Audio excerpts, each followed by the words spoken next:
Sa pagkakataong ito ay nasa linya na ng ating komunikasyon si Philippine Navy spokesperson for the West Philippine Sea, Commodore Roy Vincent Trinidad. Magandang umaga po at welcome sa aming programa. Ang una ko pong katanungan, ano po bang masasabi ninyo, Commodore, dito sa pahayag naman ni Vice Admiral Carlos na itong ang damaged Philippine vessel ay test mission lang at wala talagang kargang supply? Commodore. Yun ang sinabi niya, no? Na he was testing that kasi galing ito sa repair. And he wanted to check kung ito ay makapasok sa Ayungin Shoal. Sapagkat ito ay mas malaki, ang Unaiza May 4, mas malaki kaysa Unaiza May 1. So he wanted to be assured na ito ay makapasok. Commodore, totoo bang nagkakaubusan na nitong mga gamit na vessel dahil isa-isa nang napipinsala nga sa mga resupply mission dahil nga sa mga ginagawang pag-atake nitong China? Yes, I would like to address that from the near, the mid, and the long term. In the near term, the Philippine Navy has provided the options to the Unified Commander, Western Command. So itong mga options are available on the table at his disposal, anong gagamitin niya. In the near term, yung mga nagkakaroon ng mga derangements, mga repair and maintenance, we are trying to expedite.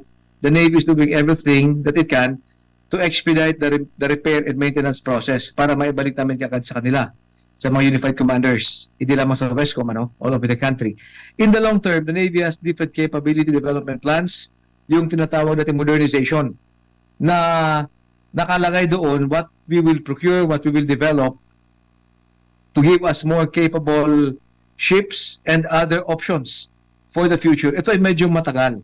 Yung sinasabi ni Commander Westcom is that based on the normal fair wear and tear and maintenance schedule, napapadalas yung ating pagpaparepair kasi nga nababasa, may mga nasira ng mga system sa loob sa makina. I don't know the details of that. But yes, we have to expedite our maintenance and repair procedures to be able to cope up with the increased tempo of operations of West Philippine Sea. Commodore, yung pinakahulingang pag-atake, itong pambobomba nga ng water cannon ng China Coast Guard sa mga sasakyang pandagat ng Pilipinas, may mga nasugatan ho mula sa ating hanay at paano po itong mga gagawing hakbang para masiguro naman itong safety ng mga sasama doon sa mga susunod pang resupply mission, knowing na hindi tayo nilulubayan itong bansang China? Commodore. Maraming salamat. Number one, 2 points. Number one, etong apat na ito, I think 5 kung isama si Admiral Carlos na may konti lang naman, mas very minor sa kanya. Ito ang unang mga injured na mga injuries ng mga Filipinos in defense of the country since World War II for external defense operations. For a long time, karamihan po ng ating mga heroes ay mga nasawi na injured because of internal security. And of course, we have had casualties sa Korean War. And I think, I'm not sure sa Vietnam War, yung mga napadala natin mga forces doon. But ito, since World War II, itong apat ang pinakauna for a long time. So I would like to say that they are our modern day heroes when it comes to defending the country. Yung sinasabi mo naman, number 2, second point is that I mentioned that China poses a clear and present challenge to the Philippine Navy. Why do I say challenge? Because the operating environment is now different. But the Philippine Navy is up to the challenge. So we will try to see how we could adjust to all these challenges na pinupose sa atin ng China na hindi maulit yung anong nangyari kahapon or the other day. Commodore Trinidad, may katanungan rin ng aking kapartner dito, si Bombo Marlene Padiernos. Bombo Marlene, with your question please.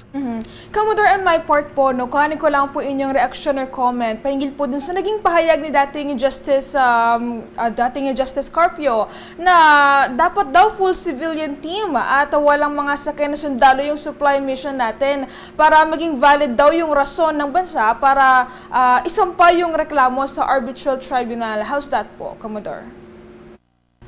Yes, we welcome the suggestion of Justice Tony Carpio. Those are one of the options already available on the table for the Operation Commander to consider. Kamustahin ko naman po yung moral po ng ating team, particular po yung mga palaging dinedeploy sa West Philippine Sea after that recent action po ng China. Kamusta na po sila ngayon? Yeah, they have received first aid. They are now recuperating. High moral sila, natutuwa sila sapagkat alam nila na ang pinaglalaban nila dito ay para sa bayan. At ang hinaharap nila ay hindi kapwa Pilipino, kundi mga dayuhan. and then kasama nila ang kanilang unified commander, yung Westcom commander. So masaya sila, mataas ang moral. Lahat ng mga na-interview natin unofficially ay nagsasabi na mataas ang kanilang moral. Matanong ko lamang, Commodore, no, kung pwede po ba nating isa publiko itong identity ng ating mga tauhan na may tuturing ng modern heroes today, na pwede rin po ba silang bigyan ng pagkilala if ever? We leave that up to the appropriate headquarters kung kailan mailalabas ang identities nila. Okay. Last on my part na lang po, Commodore Trinidad, paano po ba natin i-address yung sinasabi ng China na hindi rin sila lulubay sa kanilang mga aksyon sa West Philippine Sea? And yung pag-sustain po ng ating team po ba at yung ating efforts ay hindi ba tayo nakukulangan dahil pa rin po dito sa mga recent na mga pag-atake at pangharas ng China po? We take that as the fire that will further strengthen our resolve na lalong hindi tayo lulubay.